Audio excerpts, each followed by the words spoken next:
आज हम बात करने वाले हैं फर्स्ट ग्रेड और सेकंड ग्रेड जो टीचर का जो एग्ज़ाम होता है। मोस्टली देखा जाता है कि इस एग्ज़ाम में बच्चों को सबसे बड़ी दिक्कत ये इस बात की आती है कि क्वेश्चन तो बहुत सारे करते हैं हर टॉपिक के, पर फिर भी जब एग्ज़ाम के जब क्वेश्चन देखते हैं तो उन एग्ज़ाम के क्वेश्चन को देखकर इतना डर लगता है कि एग्ज़ाम जहाँ क्वेश्चन आ रहे होते हैं वो क्वेश्चन भी छूट जाते हैं। इसके पीछे का रीज़न ये है कि हमारा बेसिक कमज़ोर होता है। उस बेसिक को कवर करने के लिए ज़रूरत है कि हमें जो मैथमेटिक्स का जो स्टार्टिंग का जो नॉलेज है, जो हमें छोटी क्लासों में जो छोड़ते आए हैं थोड़ा-थोड़ा करके वो इतना बढ़कर जब कॉम्पिटिशन एग्ज़ाम कोई भी देने जाते हैं तो वहाँ तक पहुँचते-पहुँचते बेसिक नॉलेज इतना ज़्यादा हो जाता है कि उस बेसिक नॉलेज की कमी की वज़ह से क्वेश्चन तो हम सॉल्व कर लेते हैं, पर कौन सा क्वेश्चन किस टेक्निक से सॉल्व हो इस बात का पता नहीं चलता। बहुत सारे बच्चों के अंदर ये देखने को मिलता है कि बच्चों को क्वेश्चन जब बुक दे दें तो बच्चे कंटिन्यू उस हिसाब से कोई भी चैप्टर दे दो उसके क्वेश्चन कर लेते हैं। पर एग्जाम में जब मिक्स क्वेश्चन आते हैं हर चैप्टर के अंदर से, कोई चैप्टर कहीं पर आ जाता है, कोई चैप्टर कहीं पर आ जाता है, एक पर्टिकुलर चैप्टर जब बच्चा लेकर बैठता है तो उसके क्वेश्चन कर लेता है। पर जब एग्जाम में हम देखते हैं कि पूरा का पूरा सिलेबस जब एक साथ आता है तो बच्चा उस क्वेश्चन को करने में असमर्थ हो जाता है। तो उसी असमर्थता को दूर करने और कंपटीशन एग्जाम में सिलेक्शन के लिए गारंटी खुद दे पाएंगे आप कि हाँ वाकई में अब मैं एग्जाम को फाइट कर सकता हूँ। अब मेरे सामने चाहे कैसा भी एग्जाम हो, मैथमेटिक्स से रिलेटेड कोई भी एग्जाम आएगा तो मैं उसके अंदर कोई भी क्वेश्चन नहीं छोड़ पाऊंगा।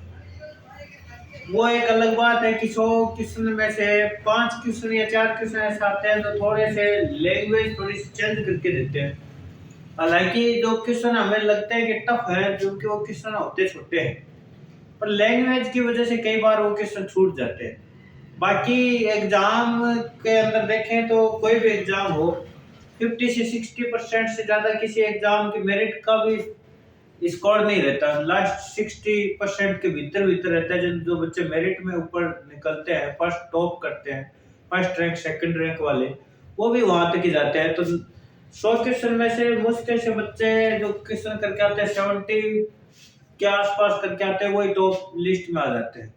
तो आज मैं उसी टॉपिक है अपना सेकंड ग्रेड और फर्स्ट ग्रेड मैथमेटिक्स के अंदर शुरुआत कैसे की जाए, उसी शुरुआत को करने के लिए मैं मैथमेटिक्स का बेसिक्स कराना चाह रहा हूँ। बेसिक्स के अंदर देखें तो जो 4 ऑपरेशंस होती है, जोड़, बाकी, गुणा और भाग, इन चारों से यहीं से शुरुआत करता हूँ, शून्य से।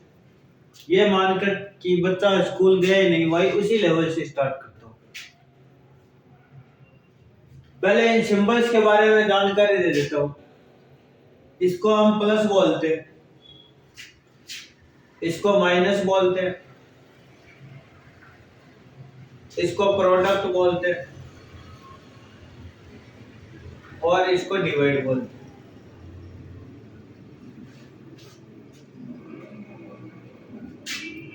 प्लस सिंबल लगाकर कोई भी नंबर, जैसे 2 नंबर के बीच में अगर प्लस लगा है तो हम इसको कहते हैं कि ऐड कर रहे हैं, जोड़ कर रहे हैं। अगर 2 नंबर के बीच में ये सिंबल है तो हम कह रहे हैं सब्ट्रैक्ट कर रहे हैं। और 2 नंबर के बीच में प्रोडक्ट का साइन है तो हम कह रहे हैं मल्टीप्लाई कर रहे हैं। और अगर ये सिंबल है तो हम कह रहे हैं कि डिवाइड कर रहे हैं, डिवीजन।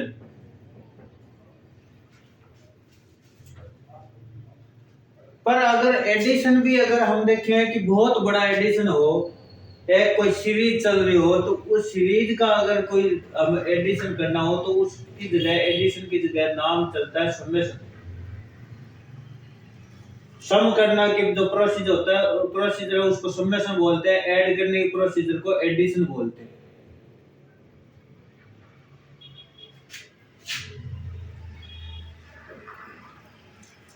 ऐसे ही सब्ट्रैक्ट करने की जो प्रोसीजर है उसको सब्ट्रैक्शन बोलते हैं, मल्टीप्लाई जो करने की प्रोसीजर है उसको मल्टीप्लिकेशन बोलते हैं, डिवाइड करने की जो प्रोसीजर है उसको डिवीजन बोलते हैं। अब ये एडिशन होता क्या है? रियल में ऑपरेशन है, मात्र एडिशन ही एक ऑपरेशन है जो वैलिड है, बाकी सब ये ऑपरेशन जितने भी दिख रहे हैं नकली है, सारी की सारी नकली कह सकते हैं कि, या यूं कह सकते हैं कि इस प्लस से ही जनरेट हुई है सारी की सारी। कैसे? तो देखिए, एक नंबर है 2 और इसमें मैंने 2 ऐड किया, 2 को 3 टाइम्स ऐड किया, 3 टाइम्स ऐड करने का मतलब है कि 3 से इसको मल्टीप्लाई करना। कर तो हम एडिशन रहे थे पर कन्वर्ट किस में हो गया? मल्टीप्लिकेशन में। इसका शॉर्ट हैंड जो एडिशन है उसका शॉर्ट हैंड जो है उसको हम क्या बोलते हैं? मल्टीप्लिकेशन। तो मल्टीप्लिकेशन इस एडिशन से जनरेट हुआ है। अगर इसी को अगर लंबा और प्रोसीजर करें, कोई ए नंबर है कोई, उसको ऐड कर रहे हैं ए प्लस ए प्लस ए प्लस प्लस प्लस प्लस ए, अगर मैंने बोल दिया कि 50 टाइम्स है, अगर 50 टाइम्स ऐड कर रहे हैं, इस 50 टाइम्स ऐड करने का मीनिंग है कि इसको 50 से मल्टीप्लाई करना। दिखने में ये यूं लगता है कि क्या बच्चों जैसे क्वेश्चन करा रहे हैं सर, जैसे दूसरे तीसरे क्लास के बच्चों को क्वेश्चन कराते हैं उस टाइप के, जबकि मैथमेटिक्स की रीढ़ की हड्डी है ये जो कॉन्सेप्ट है इतना मजबूत है कि मैथमेटिक्स के बुक के जिनको मैं जब बच्चे क्वेश्चन कर रहे होते हैं तो जनरली फॉर्मूले यूज करते हैं, उन फॉर्मूलों को बनाने की मशीन है ये जो टेक्निक मैंने जो बना दी है आपको, ये फॉर्मूले बनाने की मशीन है, चाहो उसका फॉर्मूला बनाओ। शुरुआत करता हूं मैं एक छोटी सी। मान लिया कि ये एक रेक्टेंगल है,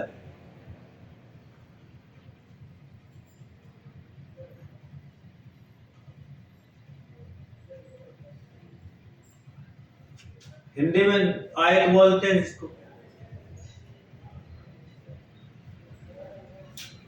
अगर इसकी ये लेंथ L है लंबाई और ब्रेथ इसकी B है चौड़ाई, तो अगर इसका परिमाप निकालना है, पेरीमीटर अगर कैलकुलेट करनी है तो यहाँ कैसे कैलकुलेट करते हैं? यहाँ से यहाँ पहुंचेंगे, यहाँ से यहाँ पहुंचेंगे, यहाँ से यहाँ और यहाँ से यहाँ।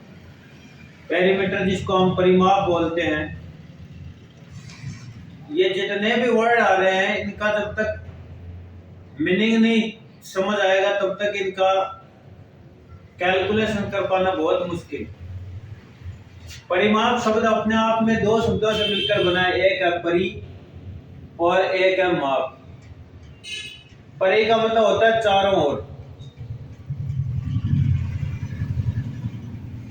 उपसर्ग है, और माप का मतलब होता है माप, या माप बोल दो नाप बोल दो, एक ही बात है, नाप कह सकते। तो चारों ओर का जो नाप है, कोई भी वस्तु उसके चारों ओर का जो नाप है उसको क्या बोलते हैं?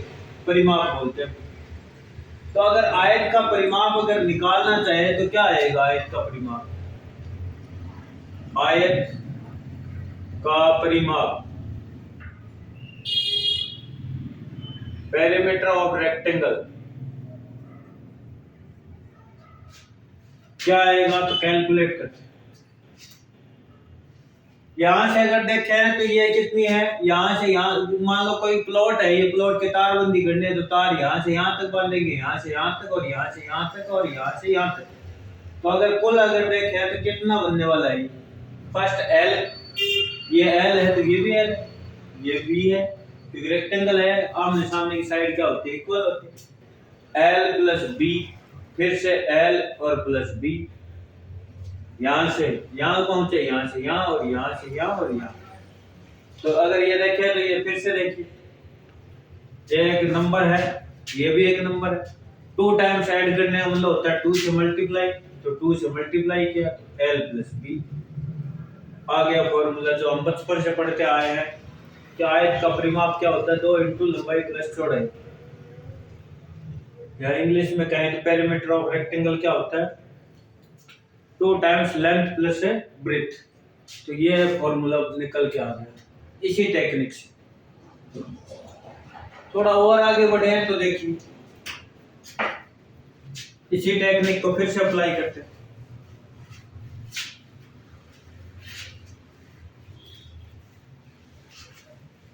इस टेक्निक को फिर से एक बार अप्लाई करते हैं।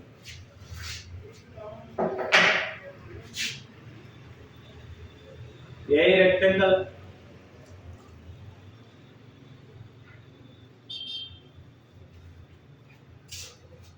मान लिया कि एक कपड़ा है, एक कपड़ा कपड़ा कैसे बना होता है? धागों से। एक धागा यहाँ, एक धागा यहाँ, ऐसे धागे धागे बांधे हुए। धागों से धागा चिपकता जाता है, चिपकता जाता है और क्या बन जाता है? कपड़ा बन जाता है। यो ऐसे करके कपड़ा बना होता है, चाहे ऐसे ऐसे धागे डाल कपड़ा बना होता है। ये जो इसके बीच का जितना भी हम भाग कवर कर रहे हैं, ये बीच का जितना भी भाग है, इस भाग को क्या बोलते हैं? एरिया। हिंदी में क्या बोलते हैं? क्षेत्रफल।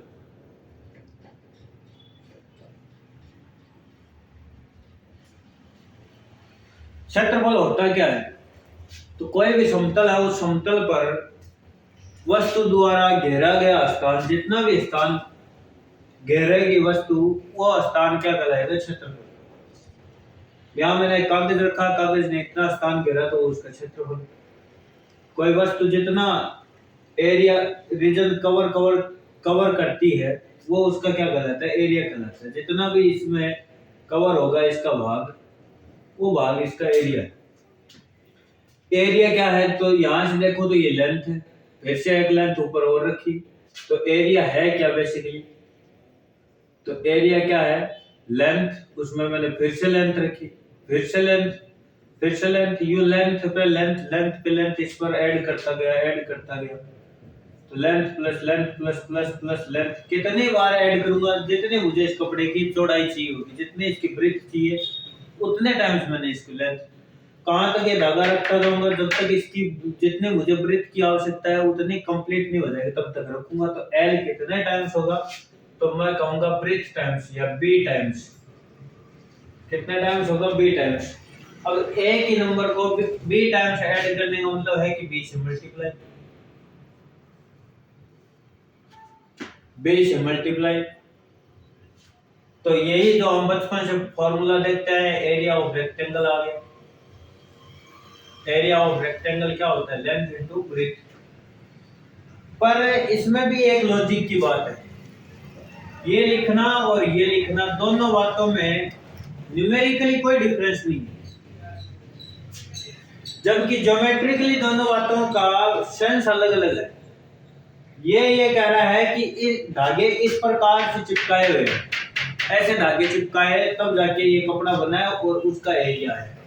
ये इस बात को रिप्रेजेंट कर रहा है कि धागे इस प्रकार रखे गए ऐसे। तो न्यूमेरिकली तो कोई दिक्कत नहीं है दोनों बातों में। मैं फिर बोल रहा हूं, इस बात का मीनिंग क्या है? बी टाइम्स ऐड करने वाला है बी से मल्टीप्लाई। अगर मैं कह रहा हूं जैसे 3 को 3 प्लस 3 प्लस 3 प्लस 3, ये कितना है? ये है आपका 12। अब अगर मैं कहूं कि 4 प्लस 4 प्लस 4, ये भी 12 है। अब मैं कहूं कि 3 इंटू 4, ये भी 12 है। अब मैं कहूं कि 4 इंटू 3, ये भी 12 है। बातें तो चारों ही चारों सेम है, न्यूमेरिकली तो कोई फर्क नहीं, पर सेंस में फर्क है। रात दिन का चारों बातों में चार मीनिंग है, अलग अलग है। ये जो बात है ये इसको इंप्लाई करे, किसको? इसको, कि 3 को 4 टाइम्स ऐड किया गया है, इसका मतलब 4 से मल्टीप्लाई। यहाँ 4 को 3 टाइम्स ऐड किया गया है, इसका मतलब 3 से मल्टीप्लाई। ये इसको रिप्रेजेंट कर रहा है, दोनों में फर्क है। अब अगर यहां से देखूं तो यहां से तो ये मतलब हुआ कि कोई 4 यूनिट की कोई 3 वस्तु हैं, उन तीनों को ऐड किया तब ये रिजल्ट आया। पर इस बात का क्या मीनिंग है?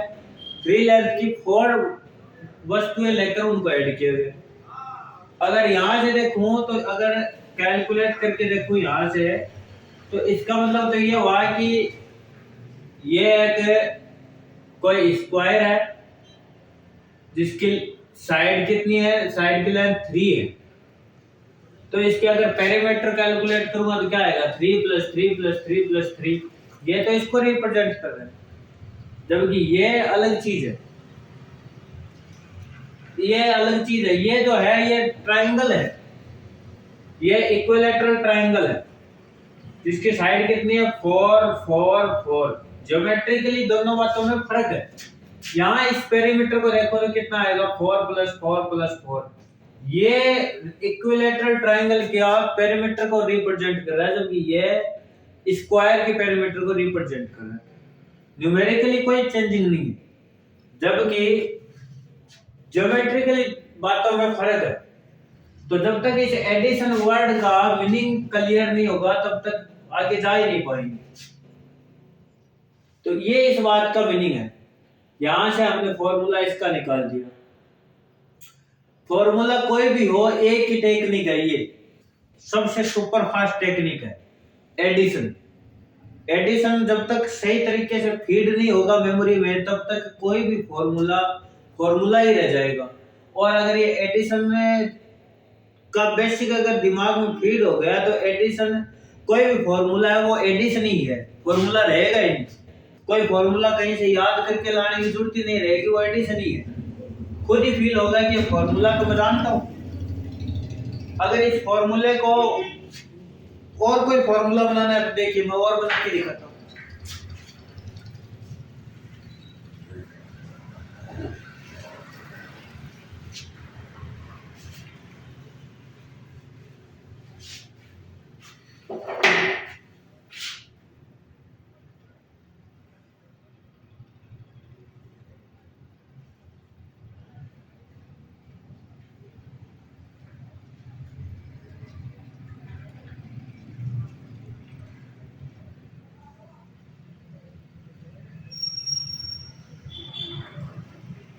ये आपका क्यूबॉइड है, घनाभ। सब जानते हैं, 10th क्लास में आया हुआ। यूं मान लो कि कमरा है ये जिसमें हम रहते हैं, पढ़ते हैं, सोते हैं, एक कमरा है। अगर इस कमरे में पानी भरना है, तो पहली बात तो ये कि पानी भरा कैसे जाए। जब तक ये छोटे छोटे जो बातें आते हैं फीड नहीं होगी, कोई मतलब नहीं रहेगा। पानी भरना है तो भरेंगे कैसे, तो भरने की टेक्निक है क्या होनी चाहिए। पानी जब मैं डालूंगा इसमें तो पानी क्या होगा, यहाँ पाइप लगाया, पानी यहाँ बूंद बूंद करके गिरेगा। पहले पानी क्या होगा, पूरे में इसमें फैलेगा। जब तक पूरे फर्श पर फैल नहीं जाएगा पानी ऊपर नहीं उठेगा, पहले इस पूरे फर्श में फैलेगा। ये जो पूरा जो फर्श है वो कौन है, एरिया। कौन है ये, एरिया ऑफ रेक्टेंगल। जब तक ये पानी पूरा इस एरिया को कवर नहीं कर लेगा रेक्टेंगल के, तब तक पानी ऊपर नहीं उठेगा। तो पहले इस पर पूरे पर फैलेगा। जैसे मैं आपको दिखाता हूं, मान लो ये बुक है, ये बुक बनी कैसे होगी, ये कागज रखा मैंने, कागज ये है क्या, एरिया है, रेक्टेंगल है, ये एरिया है, एक एरिया रखा। क्योंकि इसमें हाइट तो है, एक बार नेगलेक्ट मान के चले तो ये मानते हैं कि हाइट है ही नहीं, तो ये दूसरा एरिया। अगर हाइट आ गई तो एरिया नहीं रहेगा, वॉल्यूम में कन्वर्ट हो जाएगा। तो ये एक एरिया रखा, फिर एरिया रखा मैंने, फिर एरिया रखा, फिर से एरिया रखा, और ये रखता गया रखता गया रखता गया रखता गया। तो कब तक रखूंगा, जितने मुझे इसकी हाइट चाहिए उतने रखूंगा। तो ये किताब इतनी हाइट की किताब बनकर तैयार होगी। अगर इसी प्रकार इस कमरे में पानी कितना भरना है, जितना मुझे पानी भरना है उतना, पर होगा क्या, हर बार उस कागज की तरह एक एरिया में पानी जमा होगा, फिर से दूसरी एरिया की परत बनेगी, तीसरे एरिया की परत बनेगी, ऐसे एरिया की परत बनती जाएगी। कहां तक, जहां तक मुझे इसमें भरना है। जितनी मुझे इसकी हाइट रखनी है पानी की, वहां तक भरना है। ये क्या है, इसकी लेंथ है, ये ब्रीथ है। अब अगर मैं देखूं तो ये इसमें जो भरा जाएगा जो पानी, वो जो भरने का जो माप है वो क्या है, आयतन, जिसको हम क्या बोलते हैं, वॉल्यूम।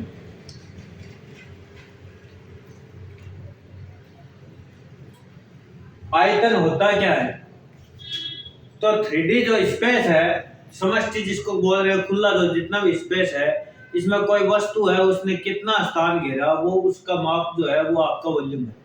दिखने में वो क्षेत्रफल की जैसे एरिया की जो डेफिनेशन है सेम मिलती जुलती लग रही है, पर वो प्लेन के लिए है। समतल पर कितना स्थान घेरती है वो होता है आपका एरिया, और पूरे समष्टि में स्पेस में कितना स्पेस कवर कर रही है, वो जो स्पेस का जो पार्ट है वो कौन है? वॉल्यूम है। तो ये जैसे पेन है, ये पेन, इस पेन ने स्पेस में इतनी जगह कवर की है, तो ये क्या क्या चीज है? वॉल्यूम है। अगर यही मैं इस कागज दिया मैंने, और कागज को मैंने इस बोर्ड के ऊपर यहाँ रखा, इस कागज ने बोर्ड पर कितनी जगह कवर की, वो क्या है? इसका एरिया है। तो यहाँ पर वॉल्यूम की बात रही, तो वॉल्यूम होगा क्या? तो ध्यान से देखिए सारे, नीचे पहले मैंने पानी भरा किसमें? एरिया में, एरिया, फिर से एरिया, फिर से एरिया। हर बार एक एरिया में पानी भरता जा रहा है, एरिया ऊपर चढ़ता जा रहा है, चढ़ता जा रहा है, इस बुक के कागज की तरह। एक एरिया, ये पानी पानी पूरा फैला, फैलते ही क्या बन गया? एरिया।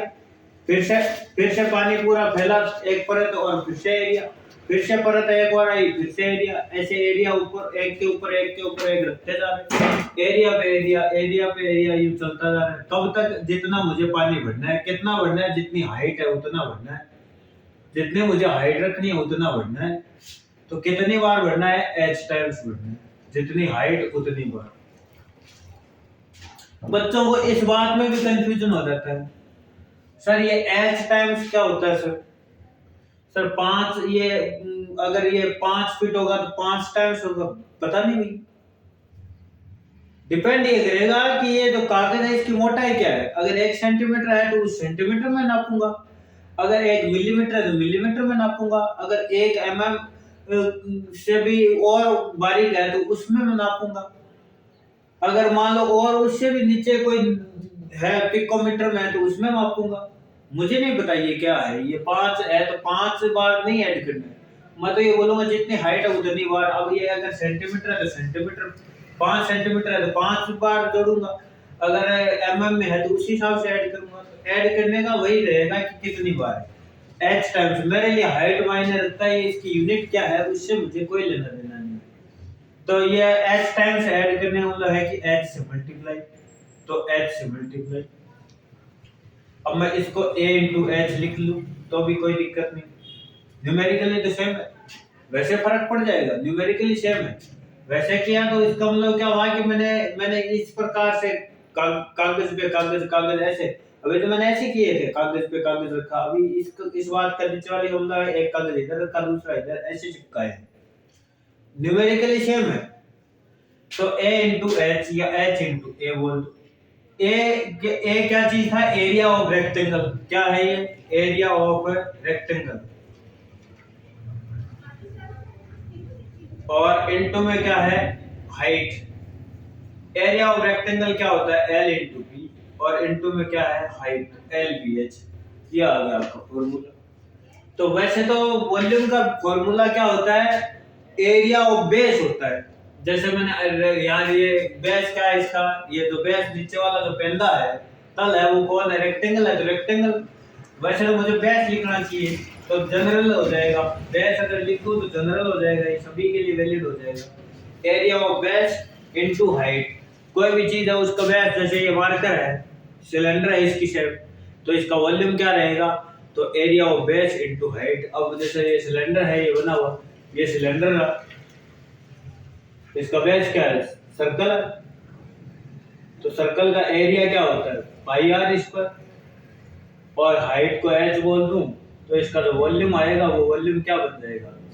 एरिया ऑफ बेस और इनटू में हाइट, तो क्या बन गया? पाई आर स्क्वायर h।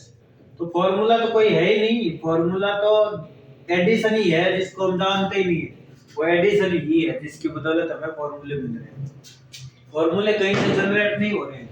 ये कोई नहीं है कि भाई ये 10th क्लास तक की बुक के बन रहे हैं, कोई भी क्लास की बुक हो, सभी के अंदर एक ही टेक्निक है। फॉर्मूले जो जितने भी निकले हैं एक ही टेक्निक है। कौन सी? एडिशन की। या तो एडिशन से आया होगा, मल्टीप्लिकेशन, मल्टीप्लिकेशन इसी से जनरेट हुआ है। तो हम बेसिकली यूं कह सकते हैं कि हर फॉर्मूले की जो जड़ है वो आपकी एडिशन है। जब तक एडिशन नहीं आ रही है तब तक फॉर्मूले नहीं आ रहे, फॉर्मूले रटने पड़ेंगे, रटते रहेंगे। एग्जाम में कितने याद रहें कोई गारंटी नहीं है। 100 फॉर्मूले याद किए उनमें से 50 याद रहे, कई बार फिक्स हो जाते हैं, कोई गारंटी नहीं। पर एक बार अगर बेसिक कवर हो गया तो फॉर्मूले याद तो अपने आप रहेंगे। ये भी नहीं कि वो रटने वाले जैसे रटते हैं बच्चे वैसे रटने बगैर भी याद ही हो जाएगी। जब बेसिक एक बार कवर हो जाएगा, सारे फॉर्मूले खुद हम निकाल लेंगे, खुद बना लेंगे, उसके बाद ऑटोमेटिक याद हो जाएंगे। दूसरी बात ये कि उसके बाद पता होगा कि अगर बाई चांस अगर मैं भूल भी गया तो मैं निकाल लूंगा, क्या दिक्कत कहाँ आ रही है, निकाल लूंगा फॉर्मूला। जस्ट बस 15-20 सेकंड लगेंगे, निकाल लूंगा फॉर्मूला। तो एक टेक्निक, ये सबसे पावरफुल टेक्निक है एडिशन की, जो आपको कोई भी फॉर्मूला देने में मदद करेगी। चाहे आपका वो भले ही प्रोबेबिलिटी का फॉर्मूला भी क्यों ना हो, चाहे प्रायिकता हो गया, माध्य हो गया, बहुलक हो गया, माध्यिका हो गया, जिसको मीन मोड मीडियन बोलते हैं, कोई भी फॉर्मूला हो, एक ही टेक्निक है एडिशन की। नेक्स्ट क्लास में मैं फिर से इस एडिशन का जनरलाइजेशन करके इसके ऊपर और ज्यादा 11th-12th के अंदर कैसे फॉर्मूले बनते हैं, कैसे इसका बेसिक यूज आता है हर जगह, उसके ऊपर बात करूंगा। प्रोबेबिलिटी के अंदर क्या यूज है इसका, स्टैटिस्टिक में क्या यूज है, हर जगह इसके यूज के ऊपर बात करूंगा कि किस प्रकार से इसका यूज करके हम कोई भी कॉन्सेप्ट है उसको इजीली समझ सकते हैं। जब तक कॉन्सेप्ट इजीली समझ नहीं आएगा तब तक कंपटीशन एग्जाम हम फाइट नहीं कर पाएंगे। बट अदरवाइज कोई भी क्वेश्चन कर सकते हैं, बट कंपटीशन एग्जाम के लिए जरूरी है कि आपका बेसिक जो है वो सबसे मजबूत हो। और बेसिक मजबूत करने की एक ही टेक्निक है कि हमें एडिशन आए। तो आज के लिए हम इतना ही करेंगे। नेक्स्ट क्लास में हम फिर मिलेंगे इसी प्रकार के नई टेक्निक के साथ, जिसमें हम एडिशन के जनरलाइजेशन के साथ साथ हम सब्ट्रैक्शन, मल्टीप्लिकेशन और डिवीजन के बारे में डिटेल से लेकर आऊंगा। बेसिक क्लासेज ये करीब 10 क्लासेज चलेंगी फिर बेसिक की। उसके बाद में 10th 11th 12th ये सारा सिलेबस दौड़ता जाएगा। फिर कोई भी एग्जाम हो आप इजीली उसको कवर कर पाएंगे, खुद कह पाएंगे कि हाँ अब आ जाओ, भले ही कोई भी हो, हम क्वेश्चन को फाइट कर लेंगे। अब हमें कोई दिक्कत नहीं आएगी। वो डायलॉग जैसे दशरथ मान जी का आता है कि जैसे एग्जाम हॉल में हम जब भी जाते हैं तो हम पेपर को देखकर घबरा जाते हैं, पर जिस प्रकार वो दशरथ मान जी पिक्चर का डायलॉग मारता था, कहाँ सोचा था नहीं लौटेंगे, जब तक तोड़ेंगे नहीं तब तक छोड़ेंगे नहीं। सेम ये डायलॉग आप एग्जाम में खुद चिपका पाओगे कि जब तक पेपर को फाड़ेंगे नहीं तब तक छोड़ेंगे नहीं, पेपर को फाड़ क्या होगा। तो आज के लिए इतना ही। वीडियो अगर अच्छा लगे तो चैनल को सब्सक्राइब कर लीजिए, लाइक कीजिए और आगे से आगे शेयर कीजिए, ताकि जो भी कमज़ोर बच्चे हैं या फिर जिनका बेसिक कमज़ोर है उनको हेल्प मिल सके। तो इसी के साथ आज की क्लास यही एंड करते हैं। कल मिलते हैं इसी टाइम, इसी आशा के साथ कि हर एक किसी का बेसिक नॉलेज है वो बेहतरीन हो सके।